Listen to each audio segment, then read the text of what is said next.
Boa tarde, cumprimentar nossa moderadora aqui, cumprimentar especialmente meus colegas que vieram do Brasil, Dr. Crispim, Dr. Simões, Dr. Eduardo, essa plateia. Primeiro dizer que é um prazer voltar a Coimbra, cidade que eu estudei, tive oportunidade de estudar aqui na Universidade de Coimbra, e sempre é bastante prazeroso voltar aqui, ainda mais para apresentar algum trabalho científico.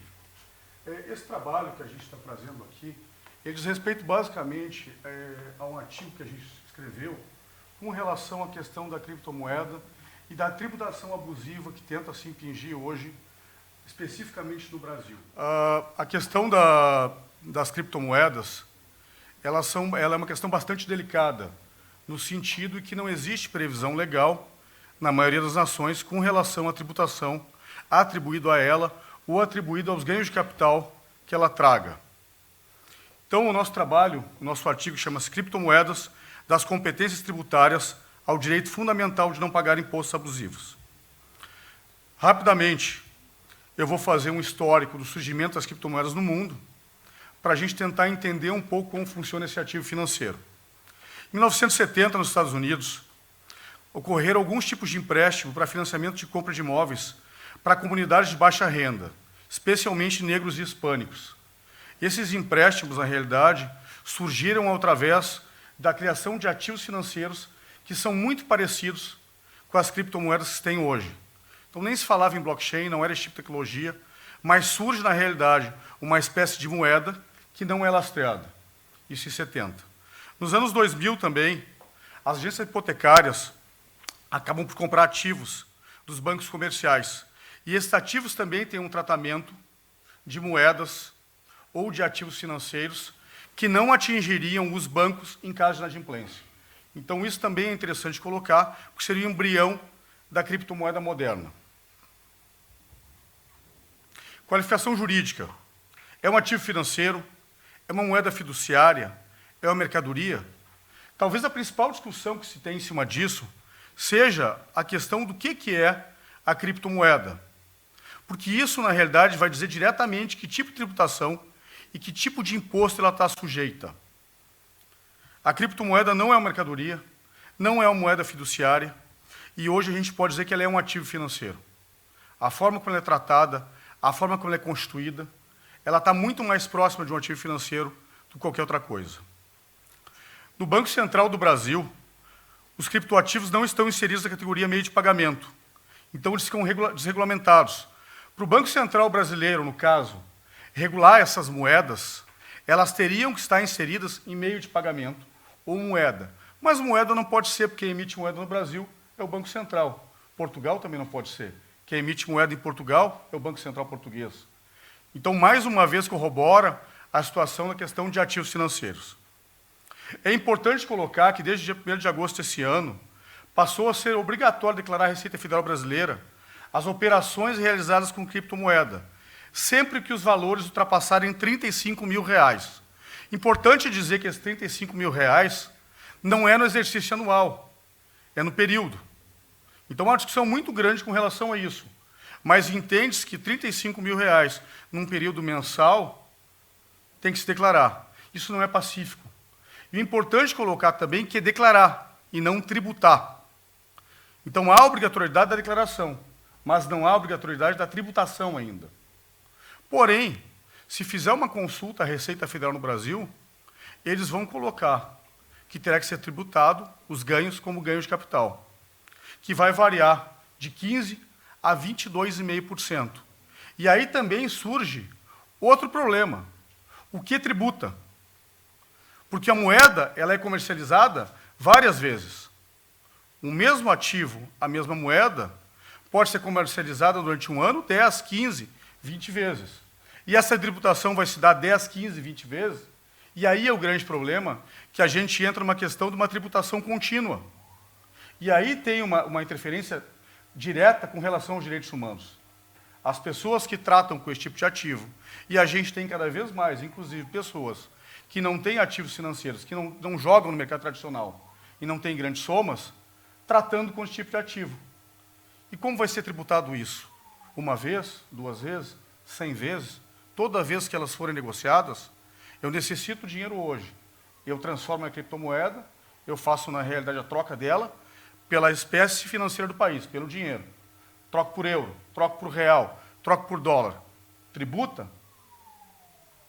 Daqui a um mês eu troco o dinheiro, esse mesmo dinheiro eu troco pela criptomoeda de novo. E quando eu vender, vai tributar de novo.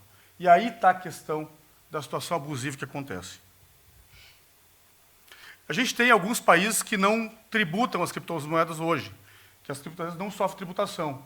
E a gente pode colocar Alemanha, Singapura, Portugal, Suíça, Japão, Malta e Malásia. No caso de Portugal, especificamente, se trata muito em situação dela não incidir IVA sobre ela, o IVA, porque ela não se enquadra em nenhuma hipótese de incidência.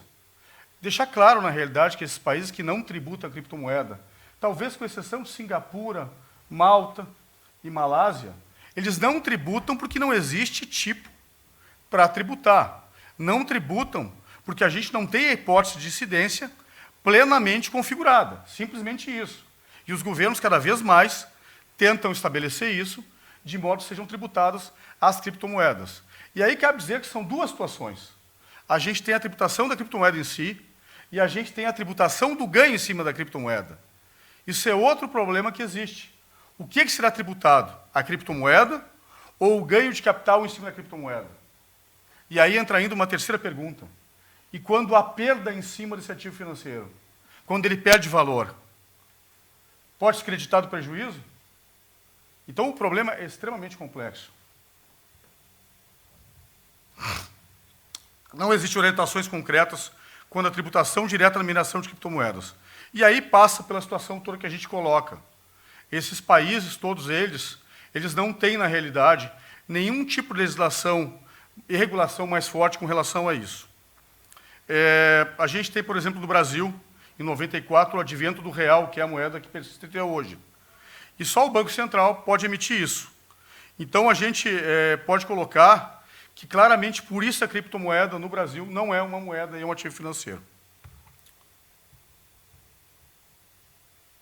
Ativos financeiros são custodiados, pois se utiliza tecnologia que utiliza blockchain, conferir anonimato, em alguns casos, a utilização para a prática de atividades ilícitas, tais como sonegação, lavagem de dinheiro e financiamento ao terrorismo. Eu não pude deixar de falar disso aqui, até porque a minha área de formação é compliance, e porque é uma questão importante.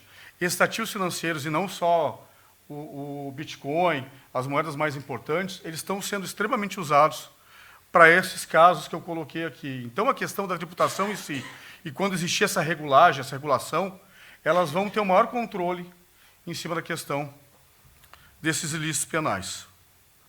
No Brasil, tramita a PEC 293, que propõe o IBS, Imposto sobre Bens e Serviços. É uma espécie de valor agregado que afastaria a hipótese da dupla tributação. Afinal, eliminaria a possibilidade da dupla tributação com operações de criptoativos no exterior. Então, não poderia ter, por exemplo, uma compra de criptomoedas na Suíça, que é onde já tem tratado desde 2018, e, de novo, tributar ou bitributar no Brasil. Então, só trouxe isso também, trouxe aqui isso também, para colocar a situação, na realidade, das bitributações que existem, dos acordos que existem nos países. O Brasil também tem acordo com Portugal, visando eliminar a bitributação.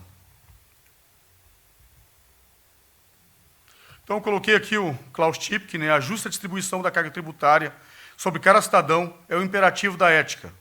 A nobre tarefa de um Estado de Direito é preocupar-se com regras justas e disseminá-las, protegendo o seu cidadão contra a injustiça.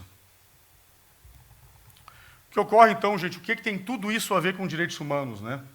Eu acho que isso seria o mais importante da nossa conversa aqui hoje. A criptomoeda, cada vez mais, ela se insere no cenário internacional e se insere nos mercados financeiros. Ela dá acesso a tratamento monetário, financeiro, para populações que não têm, às vezes, acesso a banco.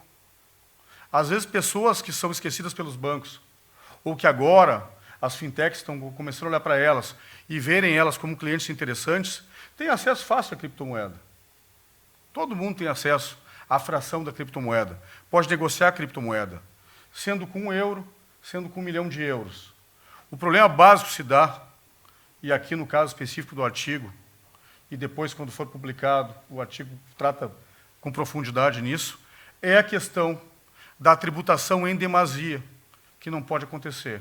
Mais uma vez, a gente vê as nações, e se a gente fizer um estudo e ver, são todas elas, com exceção dessas que eu falei, e desses países que, na realidade, têm uma legislação mais ampla com relação à tentativa de atração de ativo financeiro para dentro, são jurisdições mais privilegiadas, os chamados paraísos fiscais, mas os mercados tradicionais tentam tributar e tentam tirar do cidadão o imposto em demasia para financiar o alto custo estatal.